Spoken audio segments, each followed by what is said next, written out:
It's Friday. He is Jalen Rose. I'm David Jacoby. We are Jalen and Jacoby. What is it that we do, Jalen? We give the people what they want. We have a full weekend of NFL games to get you ready for. We have some very interesting news about your Detroit Pistons, but we start with last night's NFL game where Aaron Rodgers and the Packers just ran through a depleted 49ers team. What did you think of the offensive explosion from the guys from Wisconsin? Outstanding. Obviously, the 49ers have been depleted by injury. But anytime you see Davante Adams catching 10 balls, over 150 yards, getting a touchdown, and at least 3 games in the season, the only other person that done that is Megatron. So, I pay attention to things like that. People were talking about Aaron Rodgers' weapons or lack thereof.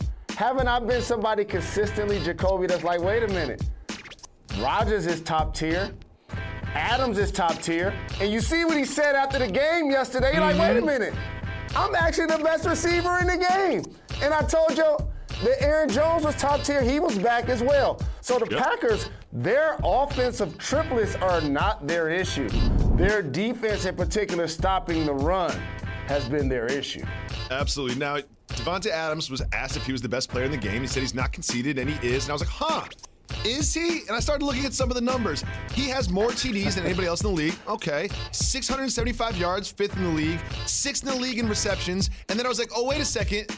He's only played in 6 games, and everyone else who's above him has played in 7 or 8 games. So by the numbers, he might not be wrong. However, there is someone that plays in Arizona that you and I like a little bit more than Davante Adams, and we will get to him later. He's got a big game this weekend, but we start with the biggest game of the weekend, and that is a matchup that we saw in Week 1 where the Saints beat the Bucks. This is the rematch.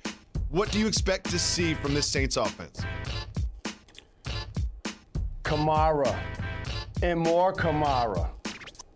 Out of the backfield rushing, out of the backfield catching, lining up at receiver, lining up in the slot. This guy's so very graceful, Jacoby. Gives old school football fans shades of Gale Sayers. When it looks like everybody else is just running really fast, he just looks smooth and effortless. Alvin Kamara is going to have to be that consistent threat for Drew Brees because Michael Thomas and Emmanuel Sanders have both been in and out of the lineup, and we don't know if they're going to even play in this game.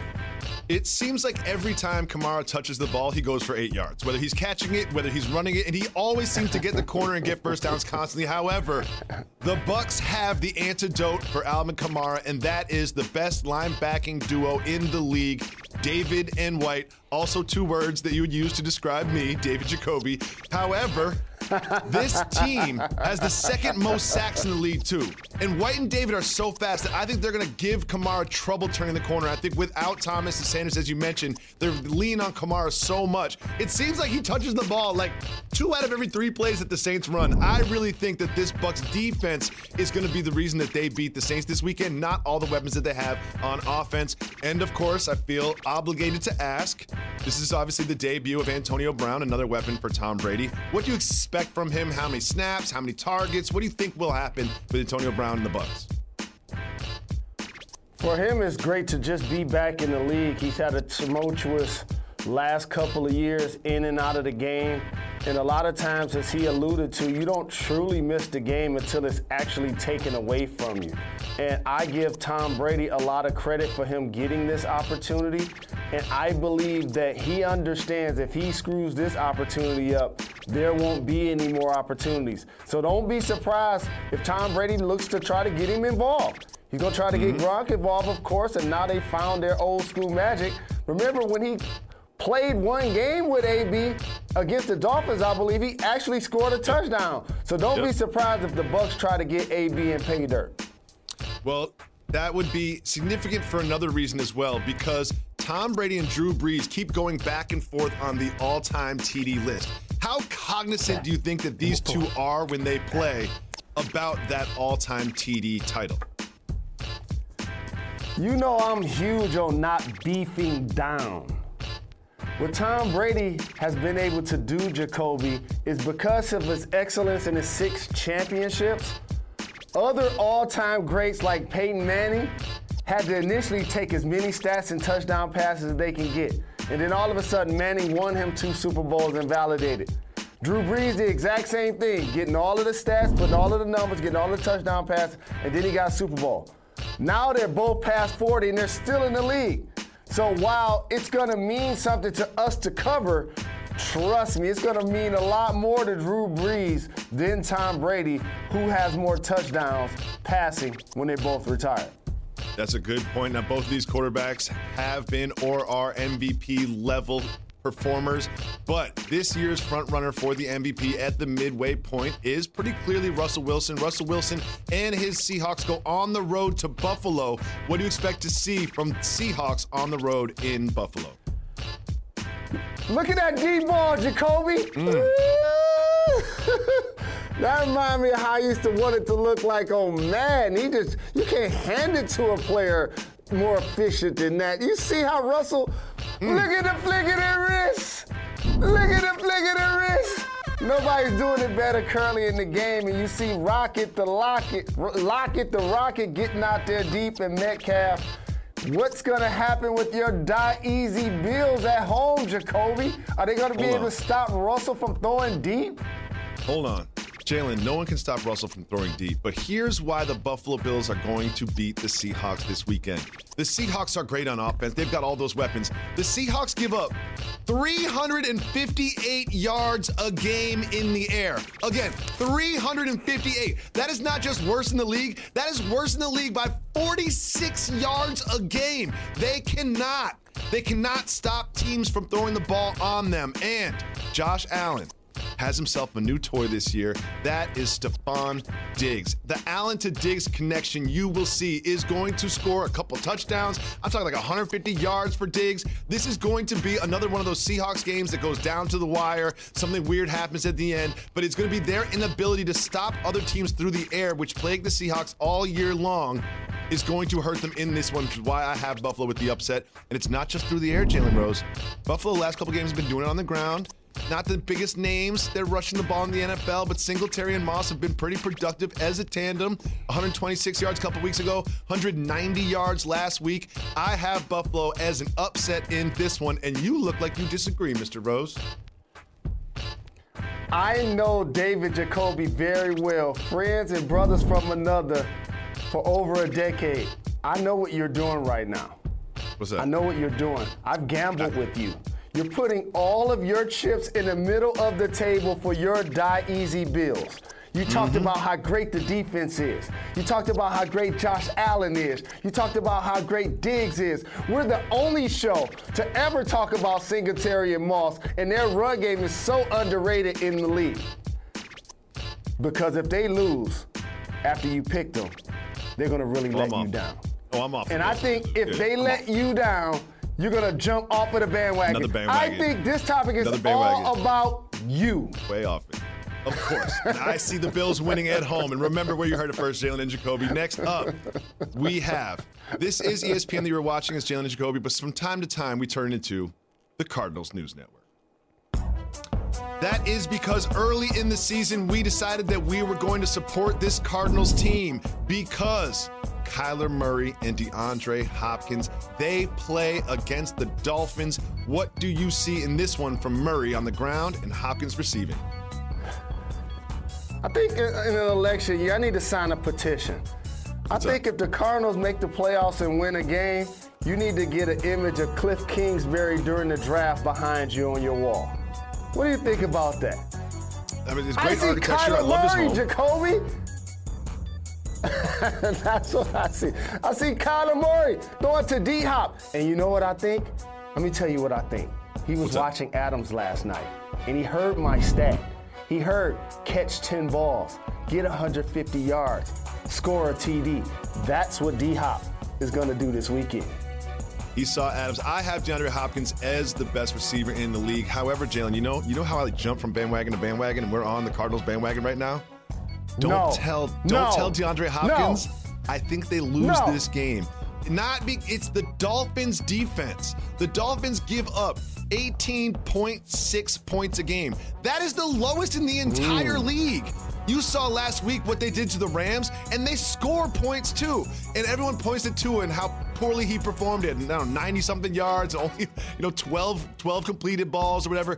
Tua put together one of the best college careers we've ever seen from a quarterback. I believe in Tua's abilities. I think he can't be bad 2 weeks in a row, and I think it's that Dolphins defense which is going to stifle the Cardinals offense. But this is going to be the one that I'm going to have my eye on in the late games. You know what I might do? I might turn Red Zone off and just turn this one on. I might just exclusively hone in on this one because I'm so excited for this one, and I really want Kyler Murray to lose this one. But don't tell D-Hop, okay, Jay? I know he's in your phone. Don't tell him. Don't tell him. I'll jump right back on the bandwagon after they win. One game that I do not think will be very competitive, but will be interesting, is what are the Cowboys going to do against the Steelers and that defense at the quarterback position? They don't even know who they're going to start at this point. They don't know if they're going to start Garrett Gilbert or Cooper Rush. They're splitting snaps. They just said, we're going to figure it out by Saturday. Jalen, what is happening? Thank you for this visual. Thank you, Demetrius, our producer. Is that Mike Tomlin? Yes. So let me just introduce everybody that knows anything about the NFL. Put Mike Tomlin back up there. That gentleman is the best bargain in the NFL. They're going against the Dallas Cowboys. And for so many years, we've talked about their lack of an identity, their lack of direction, their lack of leadership. Let me see. These are all of the things that Mike Tomlin gives the Pittsburgh Steelers. They don't have a $100 million wide receiver. They don't have a top flight, highest paid running back in the NFL. They don't have one of the highest paid defensive linemen in the NFL. But you know what they have? Mike Tomlin. And if I'm the Pittsburgh Steelers, an organization that's only had 3 coaches in over 60 plus years, the model of having an identity and consistency, when I see Matt Rule sign this deal with Carolina, I bring Mike Tomlin in the office. And I say, let me tell you something. Here's a check. Wherever they give Matt Rule, we're going to do the Stephon Marbury and the KG. Either I want $1 more or $1 less. That's what we're going to do for Mike Tomlin. Well, I think that Mike McCarthy is preparing both quarterbacks because he knows he's going to need them both against this defense that has 30 sacks and 10 picks just halfway through the year. We are just halfway through the show. We've got so much more to prepare you for, including when the NBA is going to come back and what is happening with the Ravens. That and much more. You're watching Jalen and Jacoby. We have a special message from Dell. They're offering you massive discounts on the best XPS and Alienware computers with Intel Core processors for Black Friday. You're getting early access to a curated selection of premium tech like Samsung TVs. Plus, there's free shipping on everything. Yes, everything. Whether it's for work, school, or fun, Dell has you covered. Call 800-BY-DELL or go to Dell.com/Black Friday for up to $400 off. That's 800-BY-DELL. Hi there, this is Julie Foudy, host of the podcast Laughter Permitted, and I'm here to tell you about our sponsor, Ally. First of all, if you're still stuffing financial documents into a filing cabinet, I am here to save you. Or perhaps you're still waiting in line at a bank. There's a smarter way, my friends. Do your banking online with Ally.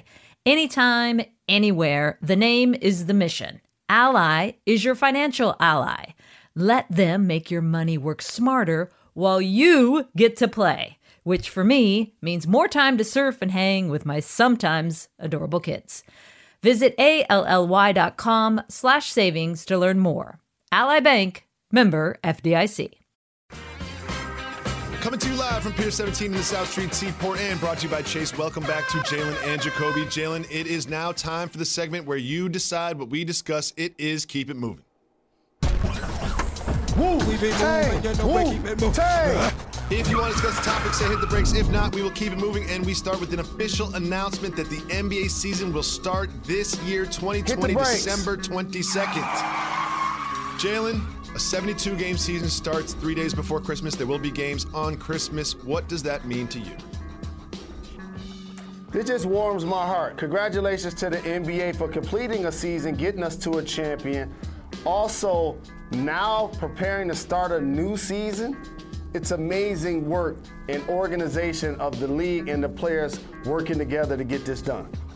Absolutely look forward to that, and look forward to inviting you into my home via my television on Christmas, just like I do every year. Moving on to the Ravens and Colts, huge matchup in the AFC. Keep moving or hit the brakes. Hit the brakes. Hit the brakes. Jalen did some research. While the Ravens have more rushing yards than any other team in the league, they have the least amount of passing yards in the NFL. That's right, the former MVP has thrown for less passing yards than any other team in the league. What can they do to get right? You already know since Louisville, there will be zero Lamar slander on my watch. But I want to ask Hollywood Brown a question. I wonder if he's watched Paid in Full more times than me. Because he asked the question, what's the use of having soldiers if you don't use them? Lamar's going to get him involved this weekend. Absolutely. It seems like Andrews gets triple teamed on every single snap, so he should be open. He should get some one-on-one isolations. I think that Hollywood Brown will get the ball. Even Lamar himself said that he needs to do so, and I think he will against the Colts, and the Ravens will roll. We will roll around to the next matchup, the Panthers against the Super Bowl champion Chiefs. Keep it moving or hit the brakes. You know what? Hit the brakes. Okay, we'll hit the brakes on this one. Christian McCaffrey is trending like he will be available. Do you think that could swing a difference for an upset for the Carolina Panthers and Teddy Bridgewater? Let me tell you the difference it's going to make. Jacoby, you know I love analyzing reality, but I'm much more excited about fantasy. Oh, man, Christian McCaffrey's coming back. Do you realize how many people around the world are enthusiastic that the #1 overall fantasy player is returning? He about to change, some money about to change hands now that he back. Now that he has returned, he might win some fantasy games, but they will not win this actual football game. The Panthers' opposing quarterbacks are completing 69% of their passes against the Panthers. This looks to me like another one of those 5 TD days for Patrick Mahomes like he had last week against the Jets. Moving on, we have the Bears against the Titans. Keep it moving or hit the brakes. You know what? I need to see big numbers from King Henry. Keep it moving for now. We keep it moving. We keep it moving. We have the suddenly hot Vikings against your trash Lions. Keep it moving or hit the brakes.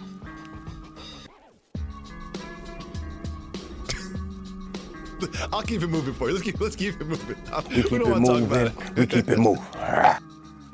Oh no, from one of your teams to another. The Michigan Wolverines football team, fresh off a loss, now faces a higher-ranked Indiana. Keep moving or hit the brakes. You know what? I want to hit the brakes on this one, Jalen. I want to hit the brakes on this one. You guys just beat Minnesota. We're looking pretty good. Didn't just lose, but lost handily to Michigan State, and now you face an Indiana football team that could beat you. How long has it been since that happened? Tommy, our director, loves Indiana and the Hoosiers where he went to school, and Isaiah Lord Thomas is like an idol. But we own Indiana. This right now, they're ranked higher than us, Jacoby. Look at that ranking. They're ranked 13th. I believe this is the only time ever that they've been ranked higher than Michigan. I bet this is the only time ever. We take care of business this weekend. Oh, you're predicting a Wolverine win in this one. You know, I'm surprised that you guys are even ranked after watching you against Michigan State. I've got Indiana. I'm riding with our director, Tommy, on this one. Moving on to another huge college football game. This one is between Clemson and Notre Dame. However, Trevor Lawrence is not available. Keep moving or hit the brakes. We'll hit the brakes on this. We will see what DJ Uiagalelei can do under center for the Clemson Tigers. Yes, I practiced for hours to say DJ Uiagalelei right. Jalen, do you think that Clemson can pull off the win even without Trevor Lawrence under center? This is one of those everything to lose sporting events. If you're Notre Dame and you win, people are going to say you did it without Lawrence. If you're Notre Dame and you lose, people are going to say you overrated. So for me, this football game is more about them because this is why they joined the ACC for 1 year, to go head up with Clemson. So whether the season was 5 games, 7 games, 10 games, if they were to perform well against this squad, it catapults them into the playoff. I'm going to go with the Golden Domers. Interesting. Well, I think that we will see this exact matchup again later in the season in the ACC Championship. Notre Dame will play in it because they are now officially in that conference for this season. It is now time for some very important news that matters.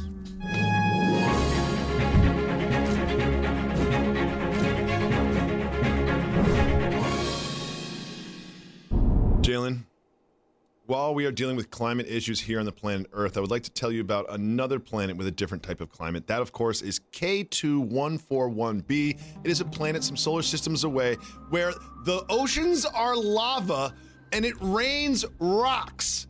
Jalen, it rains rocks, they have supersonic winds, and the oceans are lava. Will you be buying any real estate on K2141b anytime soon?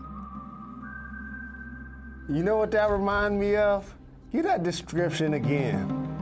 And as you give that description and I hear that music in the back, just tell me, what'd you say about the lava?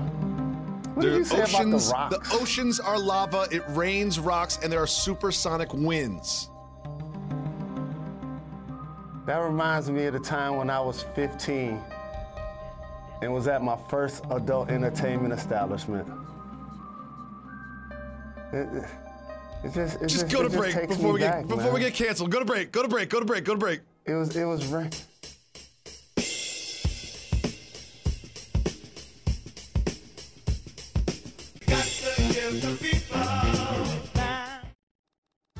Welcome back to Jalen and Jacoby. Jalen, our favorite draft prospect, rumored to potentially go to your favorite team, and the Detroit Pistons might trade up for LaMelo Ball. How do you think this could happen? He will be a magnet for the city of Detroit and for that basketball team. He has high intellect, great basketball character, can score the ball. He's going to make people around him better. And he's a young veteran. Would love to have him as a member of the Pistons. We'll be back on Monday on ESPN2 at 2 p.m. Have a safe weekend.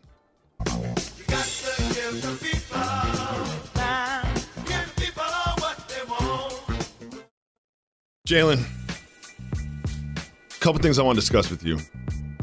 Because on the television show, we only have so much time to really discuss things. There was something that came up in between segments that we just really need to unpack. That is just some of the decisions that your Detroit Lions have made. Because I don't follow the Lions as closely as you. I don't watch every down like you do. You know, I don't know the salary cap issues or what they have going on, but I do know that they traded Darius Slay. Then they drafted Okudah, who hasn't exactly tore up the league in the first half of the season. And they could have had Tua. Could have had Herbert. I don't know if you've seen what Herbert's doing. I don't know if you've seen that, but looks like he's going to be in the Chargers uniform for a decade. Jalen, at what point are you going to end this emotionally abusive relationship with your Lions? So it's all about the lack of an identity more than anything. And usually that starts with ownership. But when you make a hire at GM, someone that was really credible working with the Patriots organization, you knew at some point that he was going to pluck away one of the coaches from their team. And when you have the success that the Patriots have had over the last 20 years, you're going to have the offspring of a lot of those coaches getting jobs. Mm-hmm. However, it's going to be a mixed bag of results. For the Detroit Lions, it's represented mediocrity at best, but a lot of losing, in particular, without Matthew Stafford because of a lack of identity. A defensive coordinator is your head coach, which means if you're going to take the job with the team, you probably want to keep a guy that just made first-team All-Pro defense in Darius Slay. Like, I'm sitting in the office saying, if I take this job, I'm a defensive coordinator. I want the first-team All-Pro corner on my team. Okay, so now that I have him, you know how the Kansas City Chiefs or the Tampa Bay Buccaneers, they now double and triple down and say, we're going to now add more weapons. when the Ravens can run the ball, we're going to still add J.K. Dobbins. We're going to add more weapons. So now as defensive coordinator, you can say, okay, let's keep Slay. And if we really believe in Okudah, like to take him as a top 3 or 4 pick, then now we should have the best lockdown duo going in the game. But we don't do that. Nope. Because we don't have an identity. So what do? We draft a running back as well. And I like Swift. I have him on my fantasy team. He continues to improve each week. But here's the problem. You know we just drafted Kerryon Johnson a couple of seasons ago. So let me get this right. Within a handful of years, we draft Kerryon Johnson and Swift, but the oldest running back in the NFL is getting more carries than both of them in Adrian Peterson. Yo, Adrian Peterson makes Frank Gore look fresh. Adrian Peterson makes Frank Gore look like he's the prime of his career. And so now, when you have no true assets to turn around your situation, you have to look from within to make change. Our shining star, the greatest quarterback in modern day Lions history, is currently on the team. His name is Matthew Stafford. I'm grateful for everything he's done for the team. And he's still a top 10 quarterback. But you know what else happens when you have a top 10 quarterback? Oh, he a top 10 quarterback. He ain't top 10. But you know what else happens? You know what happens when you have that top tier quarterback? You got to pay him as such. You got to pay him as such. So now all of a sudden, you're paying him top dollar for a team that we know ain't about to win a playoff game this year. Whoa, you gotta play a playoff game to win one. Y'all ain't going to the playoffs? You're playing the Vikings. You're playing the Vikings this weekend. I would honestly, even though they have a worse record, I think the Vikings' chances of making the playoffs are better than the Lions. That's fair to say, right? I mean, you saw what they did last week with the Packers, division win. The Vikings have 2 wins. Wait, what are we, week 9? They got 2 wins. And I think they have a better chance of making the playoffs than the Lions, who have 3 wins. And so you have Matthew Stafford. Look around the NFL. Most of the teams we discuss for national consumption, Matthew Stafford is better than their current quarterback. It's not true, Jalen. I'm looking at you. Huh? That's not true. He's not a top 10 quarterback. He's not. I mean, don't make me sit here and name 10 quarterbacks. Let's sort this out. Oh, no. Let's sort this out.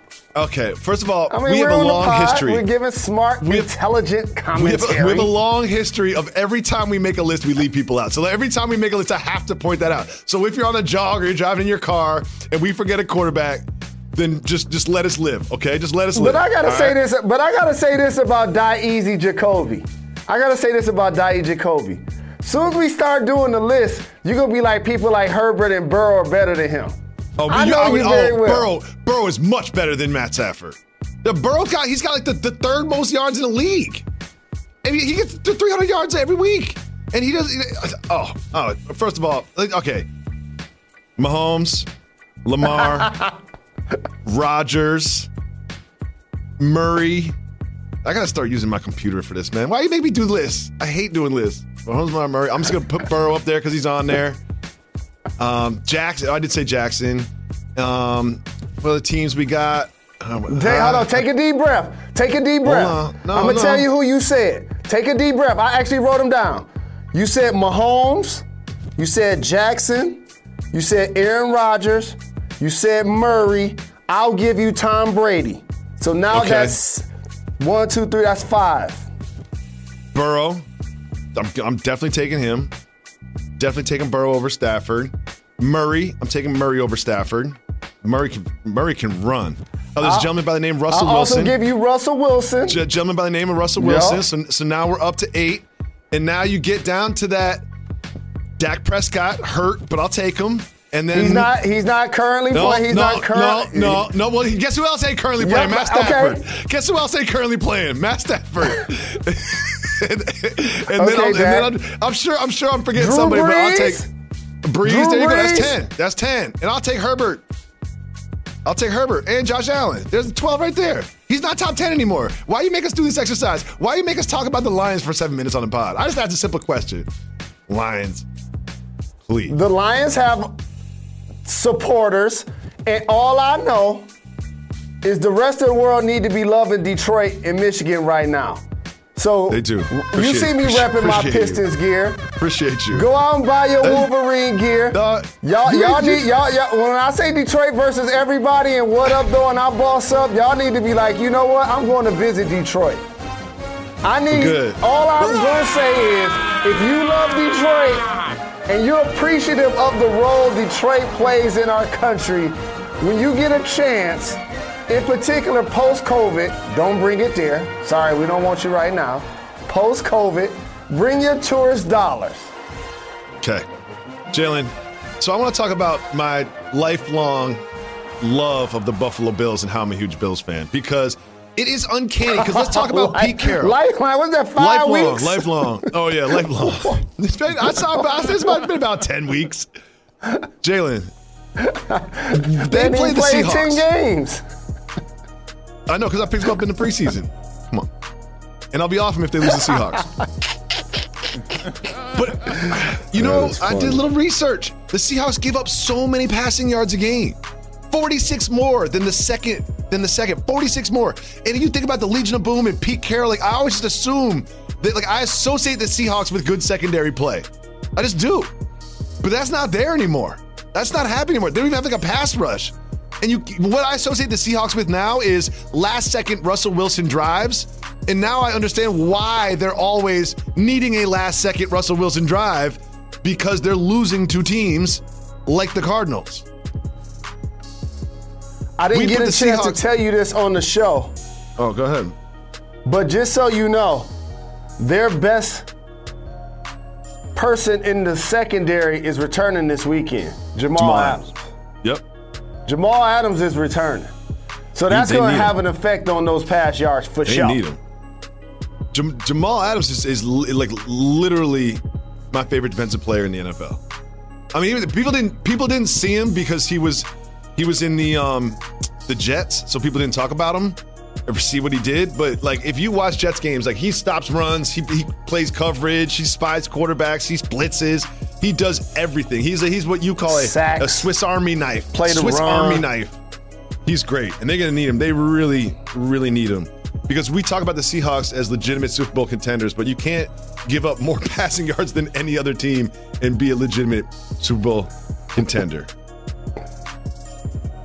Jalen, nothing I want to talk to you about. Cowboys quarterback situation. So if you are Garrett Gilbert or Cooper Rush, and you don't know who's going to start, here's what I think. I think in your heart of hearts, you don't want that start. Your heart of hearts, you don't want that start. That's not how it works. It's like a 6 in one hand, half dozen in the other. It's like, hey, guess what? I won the starting job. I'm starting quarterback for the Dallas Cowboys. You can never take that away from me. Once I get one snap under center, I was started a game for the Dallas Cowboys. You can never take that away from me. However, if you don't get the start, that clipboard is pretty comfortable too. Because they're both going to play. Remember where you heard? They're both going to play. Either because of poor performance or because they're getting beat up by the Steelers. They're both going to play. That's why Mark McCarthy's like, he didn't pick one as the starter. Yes. He's like, we need to split time between two of these, because we're going to either take one out for poor performance or once they get taken out by Dupree and Watt. Because that Steelers defense is no joke. Minka Fitzpatrick, he's like, I'm going to get 2 picks this week. He's getting 2 picks this week. Minka's getting 2 picks. It's happening. He's getting 2. For real. Now, Jalen, I want to get some more of your thoughts about the start of the NBA season. 72-game season, starting December 22nd. So if you do the math, it's starting 2 months later, a little bit shorter. Do you think it still ends in like July, August? Or do you think they're going to like sort of truncate it? No, I think it'd be truncated, 72 games. You want to end it at the end of August. No, I think it's going to be like... You continue to take back... It'll be before August, I think. It'll be like end of July, start of August.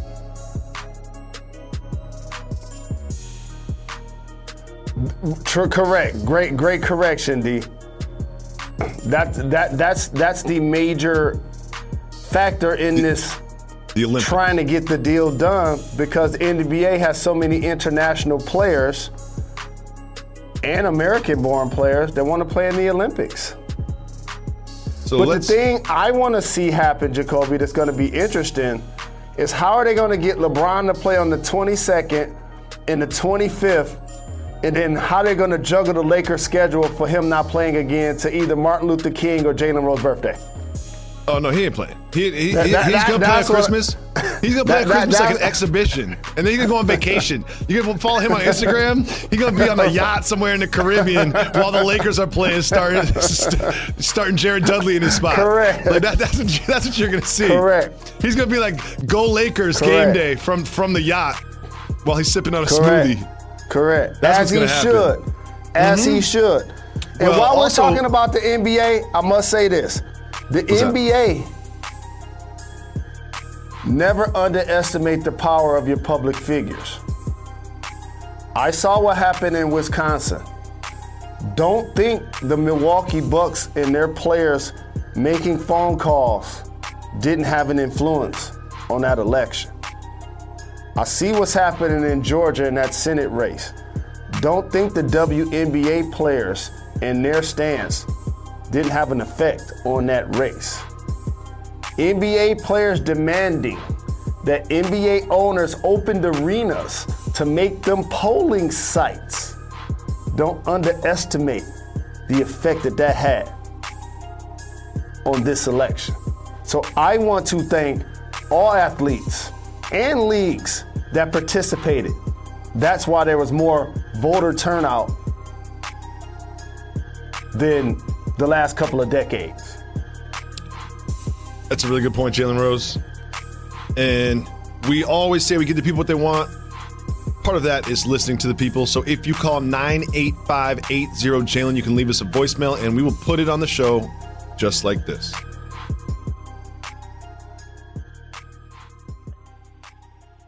Yo, what up, though? It's Cole from Pittsburgh. Shout out, Reg. I got some relationship advice I need from y'all. So me and my girl, we've been in an argument, like an ongoing argument, about the future. I'm 20 years old. She's 20 years old. And she wants me to, like, be sure that I want to, like, spend a significant amount of my future with her. Like, the rest, like, I don't know if she wants the rest of my life or what, but she wants me to commit to, like, saying, yeah, after college, you know, after grad school, whatever, like, we're going to be in this. And I'm of the mindset. Please make sure to make the edit. Please make sure to make the edit. Yo, it's the Madman from Tennessee. Hey, so I was riding, listening to the pod, and so I thought about the biggest, well, I don't know if it's the biggest, but a soft move or boss move. And actually, Jacoby, you already answered the question for me, but I'll still pose the question. Eating the fruit that is given to you on a drink. For example, like putting the lemon in the water, or like Jacoby said in that ad, putting that orange into the beer. That is like the nastiest thing you can ever do. They don't wash the fruit in the back of the restaurant. Think about how many hands have been on it. Somebody dropped it on the ground. It rolled underneath the table. Somebody used their foot to get that lemon back or that orange back.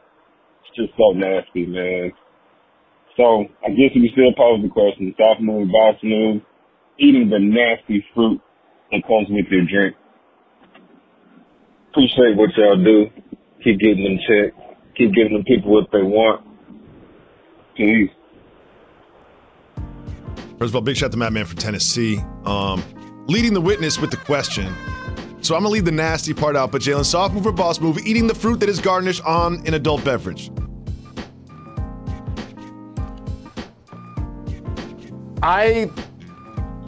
Trying to think of different circumstances. So like, let me take you somewhere. I like the honey beers. Let me take you somewhere. You ordered a rum punch because I know you like sweet drinks. You ordered a rum punch, and it came with a toothpick with like a little triangle of a pineapple on it. So it's a garnish on there. Do you eat the pineapple? Do you put it in the drink? 90% of the time, I do not drink it, but I do put it in the drink. I do not eat it, but I do put it in the drink. Okay.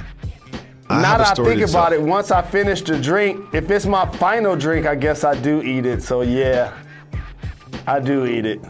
I have a story to tell. Think about it. From time to time, me and Jalen Rose, pre-COVID, we used to go to bars and talk about sports in the show, you know, and just kind of catch up and be friends and unwind after a show. And one time, Jalen's 6'9" or whatever, listed as 6'9", really like 6'7.5". And he got some long fingers, long arms.